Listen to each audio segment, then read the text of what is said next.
Este conteúdo é dirigido para agricultores e profissionais do setor agrícola.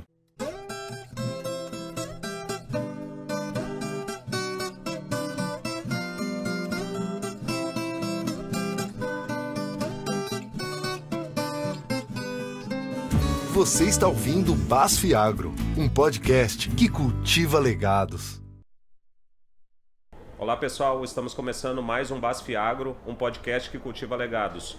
Meu nome é Alexandre Miller, eu sou gerente de licenciamento para a marca Soitec e hoje o nosso tema aqui do podcast é Ecofisiologia da soja para altas produtividades. Para começar, eu quero introduzir esse tema falando que ecofisiologia parece um tema complicado, né? Muitas vezes não é trabalhado, discutido, mas é muito importante para que a gente possa atingir as melhores produtividades na cultura da soja.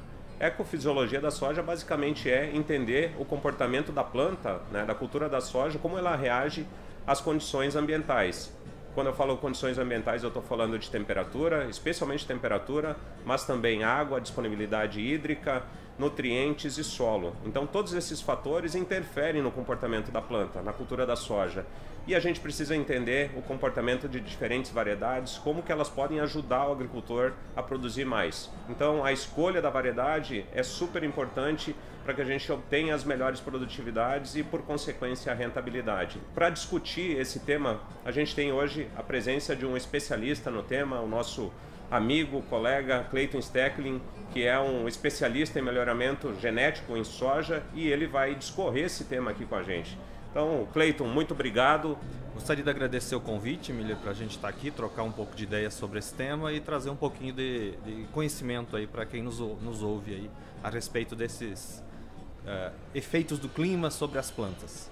Perfeito, Clayton. E para começar, eu gostaria de entender, né, de você aí, qual que é a relação da ecofisiologia e o melhoramento genético da soja, como que isso tem contribuído no desenvolvimento de cultivares melhores adaptadas e que no final do dia vão ajudar o agricultor a colher mais? É um tema bem complexo, entretanto ele está intrínseco dentro do processo de melhoramento. A gente desenvolve as cultivares dentro do sistema de cultivo que elas vão ser cultivadas. Então, automaticamente, o processo de seleção que a gente utiliza nos materiais, eles vão estar inseridos dentro do desempenho das cultivares. A gente testa todos os nossos materiais na recomendação que ele deve ir para o agricultor. O que é um material de ciclo? Qual é o efeito do clima sobre um material de ciclo curto quando a gente abre plantio com ele? E isso é bom, é ruim? Qual é a cultivar certa para esse manejo? E quais as características que essa cultivar tem que ter para ela ter um bom desempenho, uma alta produtividade na abertura do plantio, na sequência do plantio, quando a gente tem condições de clima mais favoráveis para crescimento, por exemplo. Então é muito...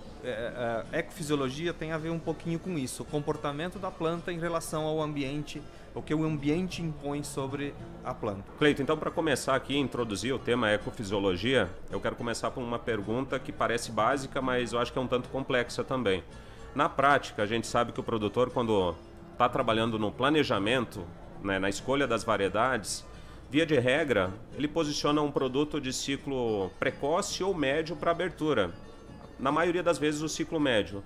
O porquê que ele faz essa escolha? Apesar de que hoje a gente vê uma tendência também, um movimento de alguns consultores posicionando materiais de ciclo mais longo na abertura, né?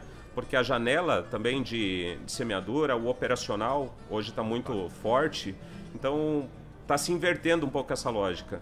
Mas vamos partir do pressuposto que a maioria dos produtores trabalham com ciclo precoce ou médio na abertura de plantio. Por que dessa escolha e quais são os impactos dessa escolha? A gente sabe que, por exemplo, um produto precoce na abertura, ele costuma ficar com porte reduzido. Isso implica em produtividade? Com certeza, Miller. Esse é um ponto que ele é bastante impactante na escolha do cultivar. A gente precisa entender primeiro do clima. Como é que é o clima? Vamos falar especificamente do Cerrado brasileiro. O setembro sempre é mais quente do que outubro, que é mais quente que novembro. A planta de soja é uma planta que responde diretamente à temperatura.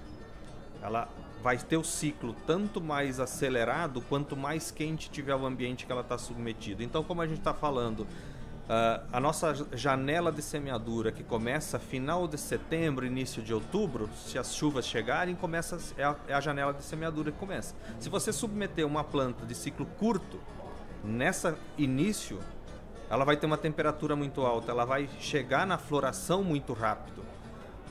E automaticamente ela não vai ter tempo suficiente de ter um porte, emitir todos os nós reprodutivos, e isso vai comprometer índice de área foliar. Primeiro aspecto bem crítico é esse, e comprometendo o índice da área foliar vai comprometer rendimento. Esse é o princípio pelo qual você tem que trazer um ciclo longo ou médio pelo menos para abrir plantio, porque você vai comprometer índice da área foliar, mas lembrando que o ciclo médio ele tem um ciclo um pouco mais longo e vai emitir 2 a 3 a 4 nós a mais do que o ciclo curto, e isso vai fazer com que a planta compacte, fique mais baixa, fique com o índice da área foliar mais controlado, e automaticamente a gente potencializa rendimento. O que é ruim para o ciclo curto fica bom para o ciclo longo, porque você vai é como se fosse um regulador de crescimento para a planta. Simplesmente você colocar ela na época em que o ambiente vai fazer ela ficar compacta, vai fazer ela ficar mais ajustada a um manejo específico. Então é mais ou menos nessa linha, a pressão que o ambiente submete à planta. E isso a gente tem que usar ao nosso favor.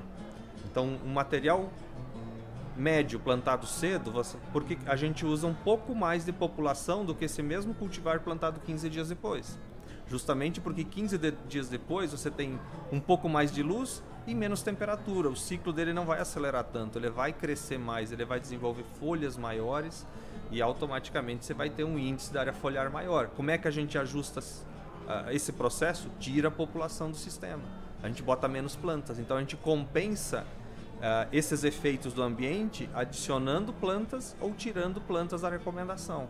Então a gente aprendeu a fazer isso, meio que intrinsecamente, mas é um efeito direto do ambiente sobre as plantas. Via de regra, um produto precoce você acaba adensando um pouquinho mais na abertura de plantio para você conseguir que o material tenha um porte melhor e isso vai refletir em produtividade, né?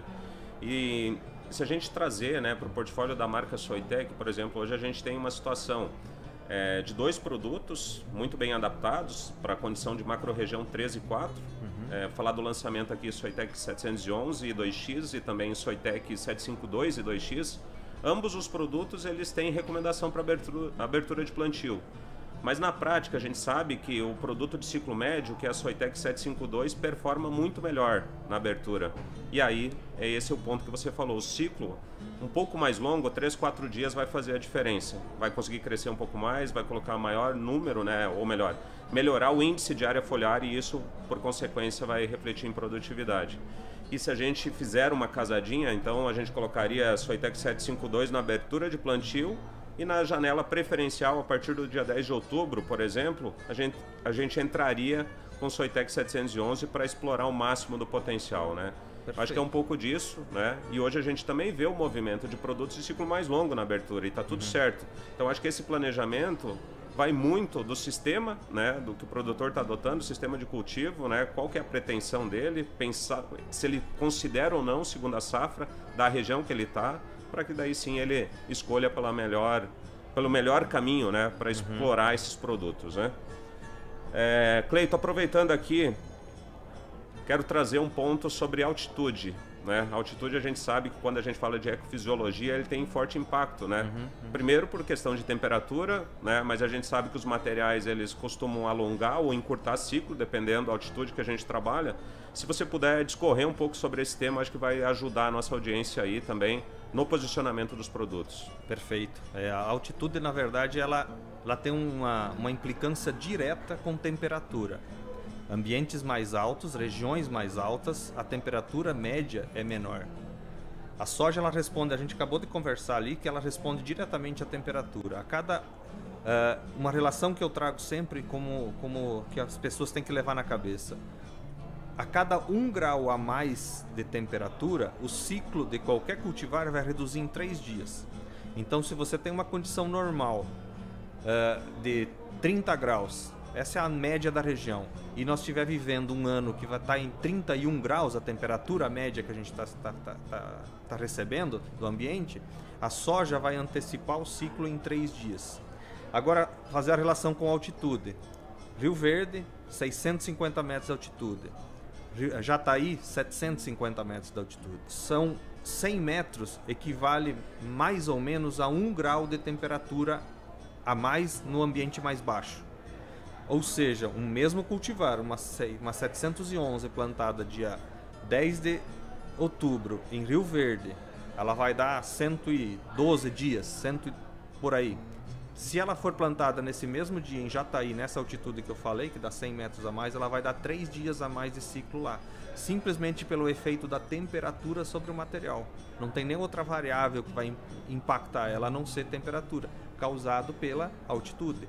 Ambientes mais altos, mais frio. Ambientes mais baixos, mais quentes. Calor acelera ciclo. Acelerando o ciclo, plantas mais compactas.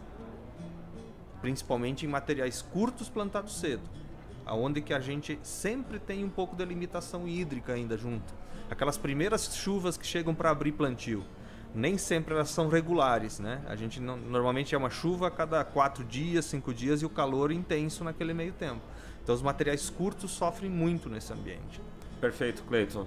E aproveitando o gancho aqui para falar, né, ainda em relação à altitude, quando a gente pensa em posicionamento ou recomendação, a gente observa que na prática, por exemplo, a maioria das variedades numa região de menor altitude se trabalha com população mais alta. Na região de maior altitude você tira a população. Mas é um paradoxo, né? Porque quando a gente olha, às vezes nas regiões mais baixas o produto vegeta mais. O que explica isso? É o efeito da temperatura? Quais são os cuidados que a gente precisa ter? Perfeito. É temperatura também, Miller. Só que ali a gente tem um processo diferente. Temperatura alta com disponibilidade hídrica e nutricional faz com que a gente tenha uma taxa de divisão celular aumentada. Para você ter uma ideia, se a gente passa de 10 graus para 20 graus, a gente duplica a velocidade de divisão celular. Isso vai implicar o quê? É uma velocidade maior de crescimento. A planta não é que ela não emite mais nós nesse ambiente baixo e quente que tem disponibilidade hídrica. Ela estica os nós. Por quê? Ela tem uma taxa tão grande de divisão celular que a competição dentro da cultivar faz com que ela cresça. Pode ver que o que aumenta ali é entrenó, não é o número de nós, mas é estimulado pela temperatura, aumenta a taxa de divisão celular, você tem folhas maiores normalmente, plantas com entrenó maior, causados pela temperatura. Nesse aspecto, ajudando no crescimento. Mas normalmente nesses ambientes mais baixos não são os ambientes que faz abertura de plantio. Vamos citar aqui Vale do Araguaia, altitudes abaixo de 500 metros, por exemplo, quando a gente olha para o Goiás, não são regiões que abrem plantio em início de outubro, né? Então, aonde que abre plantio início de outubro é a região mais colonial, vamos dizer assim, aqui Miolo, Rio Verde, Jataí, Montevidéu, Mineiros. Essa é a região que começa a plantar cedo, que é a região que chove, só que as temperaturas são altas. E aí você usar um material curto nessa situação pode ser problema. Como é que a gente ameniza? Às vezes o agricultor ele tem a necessidade, por uma questão de maquinário e tal, ele precisa realmente plantar naquela época. Mas qual é a estratégia que a gente passa para eles como estratégia de recomendação? Nessa situação, pode usar uma 711, mas lembre que você tem que aumentar um pouco a densidade de plantas, você mesmo trouxe. Esses são os princípios. Então, regiões baixas, realmente, se você tiver disponibilidade hídrica e nutricional, a planta cresce muito. Mas se não tiver muita água, ela vai ficar baixinha e compacta. É mais difícil de lidar com soja em regiões baixas do que em regiões altas, porque a temperatura não é só a temperatura que interfere, a umidade vai interferir muito no crescimento, né, da planta. Perfeito, Cleiton. E agora, partindo um pouco para melhoramento genético, no qual você é especialista, né? Frente aos desafios que a gente tem, né, de clima, de solo, de nutrição, né? Quais são as características que a gente hoje busca, que a gente prioriza no momento da seleção? A gente está olhando para robustez radicular, doenças, resistências. Eu sei que o pacote, né, o desejo, né, de quem está no comercial, do agricultor, é o produto mais completo possível, né? Mas o que é buscado como prioridade, né, no momento da seleção? A gente sabe que produtividade é o principal target, né? Mas a gente precisa olhar também outros critérios, né, que vão ajudar o produtor a garantir estabilidade, segurança, enfim. Dentro do melhoramento comercial que a gente fala, a gente busca o primeiro critério, o primeiro balizador sempre é rendimento. Mas a partir do instante que você tem o rendimento, você começa a atrelar ele a outras características importantes na recomendação de um produto. Na recomendação, mas também na aceitação do produto pelo mercado. Nós estamos numa região, por exemplo, que nós temos uma pressão muito grande de nematóides de cisto. Então, junto com o rendimento, a gente tenta sempre trazer a tolerância nativa ao nematóide de cisto, que é um apelo comercial. Porque se a gente levar um produto que não tenha o nematóide, vai ficar mais difícil do agricultor adotar a cultivar. Então, essa é uma característica que está muito próxima do melhoramento. A outra é buscar precocidade, porque o mercado quer cada vez mais precocidade com estabilidade de produção. Só que isso tem um equilíbrio. Não adianta querer só encurtar ciclo, porque à medida que você encurta ciclo, teu risco aumenta, teu efeito ambiental sobre o material é mais potencializado e a tua produtividade ela vai oscilar mais, você tem menos estabilidade nas colheitas. Então tem que encontrar sempre um equilíbrio. Rendimento é o primeiro, tolerância às doenças, nematóide é um dos principais, mas doenças radiculares também é um alvo e um target que a gente busca muito dentro do melhoramento. Nós temos doenças aí que causam um dano muito grande, que é Fusarium, por exemplo, macrofumina, que é o que normalmente entra nas condições de estresse hídrico.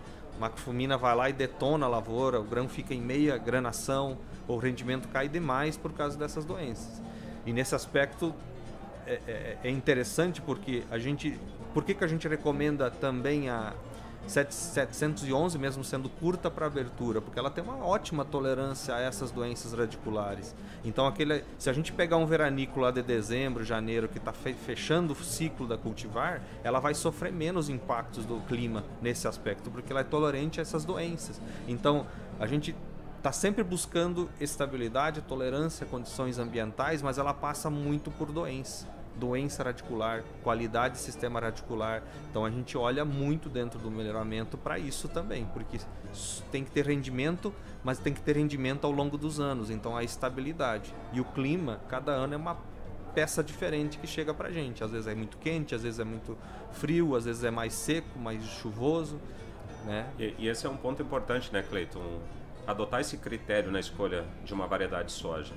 E eu quero explorar um pouco esse ponto com relação a calor, né? Esse ano a gente teve uma condição favorável na maior parte das regiões, né, produtoras de soja, mas a gente também teve alguns desafios em algumas regiões, né? Por exemplo, sul do MS, Rio Grande do Sul, até mesmo na macro-região 3, né? Teve um período aí que o calor foi enorme e isso seguramente teve impacto em produtividade, né? Mas a gente observa também que algumas cultivares de soja, elas apresentam uma boa tolerância ao calor, se diferenciam em relação a outros produtos, né? O que determina essa diferenciação, né? Essa observação a campo de um produto estar aguentando mais o calor que outro produto? É o sistema radicular? É alguma outra combinação, Cleiton? Com a sua experiência, o que você poderia dividir com a gente que pode influenciar nesse ponto? Perfeito. E a gente vê claramente essas diferenças lá no campo, né? Tem material que com 15 dias de sol desaba todo, desmancha lá no campo e você colhe quase nada. E outros que toleram muito mais. Há prejuízo sempre. Quando a gente tem estresse, vamos falar estresse hídrico, que o estresse hídrico ele nunca vem sozinho. É falta d'água com calor, porque é os dias que não chove, que não nubla. Então essa situação sempre vai ser drástica para o desempenho das cultivares. Mas tem material que tolera mais. Eu acho que tem muito desse sistema radicular por trás disso e alguma coisa de metabólico. A própria planta ela tem uma capacidade maior de se proteger dessa hostilidade do clima, do ambiente, né? A planta, por exemplo, para ela poder potencializar rendimento, ela precisa... Como é que a planta funciona? Ela precisa de ter estômago aberto para absorver CO2, a folha estendida para captar energia solar e nutrição no solo, com umidade para levar o nutriente até a folha. Então esse é o princípio pelo qual a fábrica da planta funciona. Quando a gente corta, quando a gente limita o sistema radicular, a gente vai ter menos água chegando, menos nutriente. Então, a tolerância ao estresse hídrico, ela é visível quando a gente tem uma coleção de materiais no campo, você percebe claramente essas diferenças. Então, tem sim materiais que são bem mais tolerantes a esse estresse. No sul, que você mesmo trouxe, a gente tem uma série agora de 4, 5 anos problemáticos, sempre tem. Né? Quando não é muita chuva, nós estamos com falta d'água. Então, esse processo todo ajudou os programas de melhoramento a selecionar materiais mais adaptados para essa situação. Mas não só para isso, porque nós não testamos os materiais só lá. Então, nós encontramos os materiais com alto potencial produtivo, nas zonas que não deu estresse, e felizmente, às vezes, a gente encontra materiais que têm uma ótima resposta para esse estresse hídrico. Um exemplo que a gente pode trazer que está dentro de casa, que a gente está visualizando e está na boca do agricultor, que é a Soitec 616. Ela é muito boa num ambiente bom, mas ela não perde potencial produtivo, ou melhor, ela perde, mas não perde como as outras, né? Potencial produtivo numa condição de estresse. Então isso é estabilidade, isso é dar amplitude para o material e segurança para o agricultor, porque é isso que ele quer, né? Ele não pode, no ano que dá seca, perder a lavoura sem colher grão, né? Perfeito. Eu acho que fica claro, né, Cleiton, que não basta você ter tecnologia de ponta, investimento, planejamento, se você errar na escolha da variedade.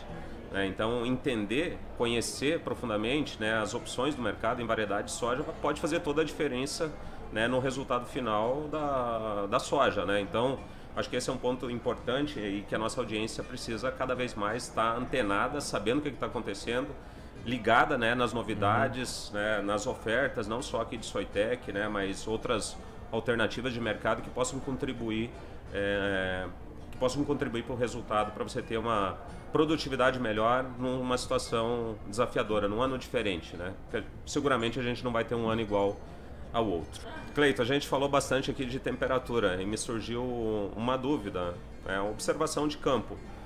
Às vezes, numa mesma região, no mesmo talhão, numa gleba, no topo da coxilha, por exemplo, a gente tem uma maturação, né, acontecendo e na parte mais baixa do talhão, às vezes mais próxima a uma encosta de um rio, o material ainda não está nessa fase de maturação.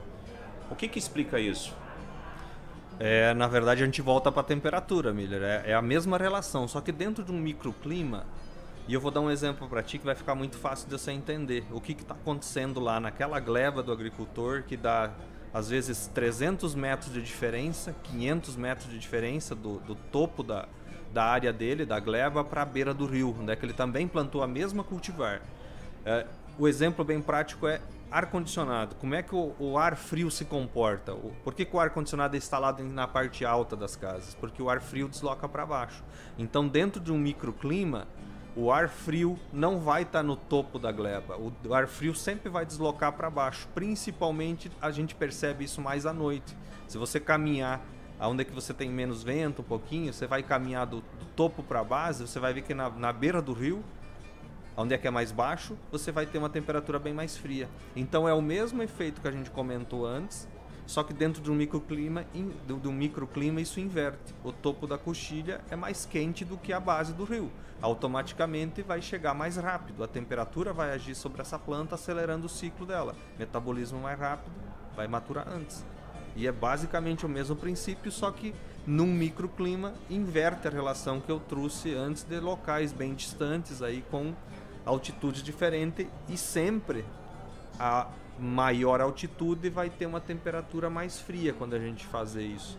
Um exemplo bem prático, a gente está em Goiás, nós temos Piranhas, Caiapônia, que está lá embaixo da serra, 300 metros de altitude, 250, muito mais quente do que Rio Verde, 600 e poucos metros, que é mais frio do que Cristalina, Brasília, né, que está a alguns quilômetros para lá, que é muito mais frio do que aqui. Se a gente pegar um mesmo cultivar e plantar nos mesmos dias, vai chegar antes em Piranha, depois em Rio Verde e depois em Cristalina, que é o efeito da altitude condicionando a temperatura e a temperatura condicionando o ciclo da cultivar. E por isso que a gente tem recomendação diferenciada de população para essas regiões, dentro das cultivares. Perfeito. Eu acho que aumenta a responsabilidade do agricultor, né, do consultor, né, em em ser também um gestor de ambientes, né? Entender, né, a realidade que ele está posicionado, né, para que ele possa fazer as melhores escolhas, né? Então, sim, precisa planejar bem, precisa escolher a variedade certa, né? Como que está a nutrição, né? Se trabalha com irrigação ou não, qual que é o momento de entrar, né, irrigando ou não, porque o excesso de água também é um problema, né, Cleiton?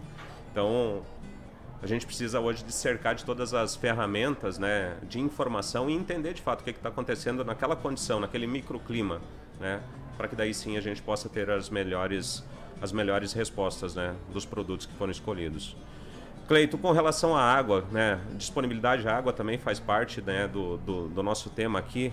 Algum ponto, né, que você traz aí de observação, especialmente para aquele produtor que tem irrigação, né? Porque a gente sabe que a falta é um problema, mas o excesso também é. Então, você tem alguma dica, algum ponto de observação para esses agricultores? Eu percebo, assim, minha percepção é de que nós não devemos usar muita água, principalmente no período vegetativo. A gente precisa que a planta fique compacta, que ela aprofunde o sistema radicular, porque isso não é só para buscar água, isso é para buscar nutrientes também. Então é importante que tenha um bom equilíbrio na disponibilidade hídrica. Se a gente, você trouxe o exemplo, se a gente der muita água para a planta na fase vegetativa, ela vai ter um super crescimento, ela vai sair do ponto, ela vai ter folhas muito grandes, entrenós longos, a tendência de acamar, e isso não é bom, porque o índice da área foliar sobe demais e compromete o potencial produtivo. Então equilibrar a disponibilidade hídrica na fase inicial da planta, nós temos que estabelecer bem a lavoura. Até V2, V3 tem que estar bem suprido, mas não em excesso. A partir daí, só vamos fornecer água para a planta se realmente ela está precisando.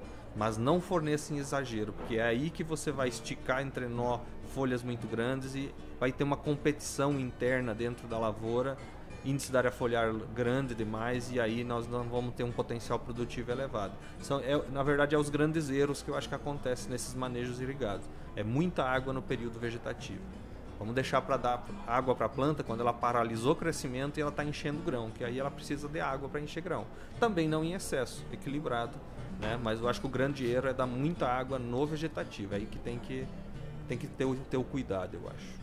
Eu acho que é um pouco disso, né, Cleiton? A gente precisa respeitar o ritmo da planta, entender o que ela precisa em cada fase, né? E usar a tecnologia a favor, né? A favor da cultura, para que a gente possa expressar o máximo do potencial produtivo. Perfeito. Cleiton, estamos partindo aqui para a parte final, né, do nosso podcast. Eu quero te agradecer, né, a sua disponibilidade, né, os pontos que você trouxe, com certeza vão ajudar aí os agricultores, os consultores, os profissionais do agro, né, a tomar as melhores decisões, né, para que o agricultor possa produzir mais, né, ter uma experiência melhor. Então, mais uma vez, muito obrigado, e eu abro aqui o espaço para que você faça as suas considerações finais. Ótimo, eu só tenho a agradecer também a oportunidade de poder falar com todos os nossos ouvintes aí, tentar colaborar com o entendimento dos efeitos do ambiente sobre as plantas, que eu acho que isso é importante, e só lembrar que todos esses conceitos já estão inseridos dentro da recomendação técnica dos nossos produtos, quando chega lá nos folders para os agricultores. Todo esse conhecimento, esses detalhes, ele está inserido dentro da recomendação dos cultivares.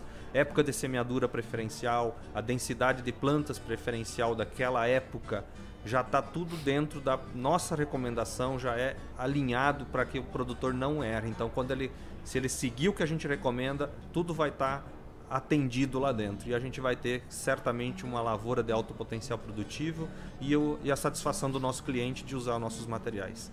Obrigado. Bom, pessoal, acho que deu para entender o quanto o tema ecofisiologia é importante para a cultura da soja. Não só hoje, mas ainda mais para a agricultura do futuro.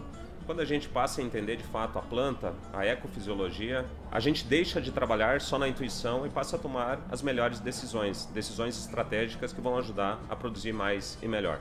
Obrigado a você que nos assistiu, pela companhia, e para saber mais, vocês podem seguir a BASF nas redes sociais e também tem o link na descrição aqui do nosso podcast. Um abraço e até mais.